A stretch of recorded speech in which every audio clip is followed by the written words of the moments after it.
எதை நம்ம இணை வச்சு வாழ்ந்துட்டு இருக்கோமோ அது வந்து சுத்தமாகும். இப்போ எல்லாருமே பொருளையும் பணத்தையும் இணை வச்சு வாழ்ந்துட்டு இருக்கோம். அதுலேருந்து செலவு பண்ணணும், நம்ம குடும்பத்துக்கும் மற்றவங்களுக்கும். எதை இணை வச்சு வாழ்ந்துட்டு இருக்கணும் அதுலேருந்து செலவு பண்ணணும். இது கொண்டு வாழ்ந்துலாம் இறைவனுக்கு நிகராக பணத்தை வச்சுட்டு இருக்கோம், கோல்டை வச்சுட்டு இருக்கோம், இதை நம்ம காப்பாற்றும், இது பாதுகாக்கணும்னு வச்சுட்டு இருக்கோம். ஆனால் வெளில நம்ம சொல்லும்போது நான் அல்லா நம்பி வாழ்றேன், படைச்ச நம்பி வாழ்றேன், கடவுள் நம்பி வாழ்றேன் எல்லாம் சொல்லுவோம். உண்மையில் நம்ம எதை நம்பி இருக்கோம், நாளைய வாழ்க்கைக்கு என் தேவை போது ஒவ்வொருத்தரும் அவங்கவுங்க திட்டங்கள் என்ன வச்சுருக்கோம் அதை நம்பி தான் வாழ்ந்துட்டு இருக்கோம். ஒன்று பொருள் இருக்குது, அல்லது என் பிள்ளைங்க இருக்காங்க, அல்லது பெற்றவங்க இருக்காங்க, அல்லது அசட் இருக்குது, அல்லது கோல்டு இருக்குது, லேண்ட் இருக்குது. இந்த மனசில் உள்ள கடன்கள்லாம் திட்டங்கள்லாம் அல்ல அறியுமா, இறைவன் அறியுமா. ஆனால் வெளில சொல்லும் போது பொய்யான ஒரு வாக்கு சொல்லிட்டு இறை நம்பி வாழ்ந்துருக்கு, கடவுள் நம்பி வாழ்ந்துட்டு இருக்கேன். நான் கடவுள் நம்பி வாழ்க்கை சொல்றதும் கடவுளுக்கு பயந்து வாழ்றது உண்மையா உணர்ந்து பார்க்கணும்.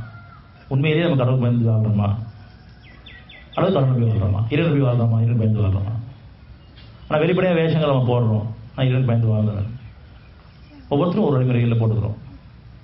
உண்மையிலேயே நம்ம பயபக்தி இறைவன் அறிஞ்சவனா இருக்கான், என் நம்பிக்கை பற்றி அறிஞ்சவன் இருக்கான்.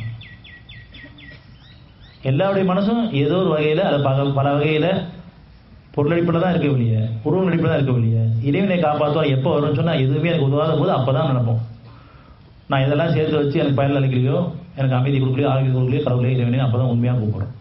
அது வரைக்கும் ஒரு பொய்யான வார்த்தைகளை உதட்டளவு கூப்பிட்றோம், உள்ளத்தில் கிடையாது. அதுவும் என்னுடைய வாக்கு இருக்குது.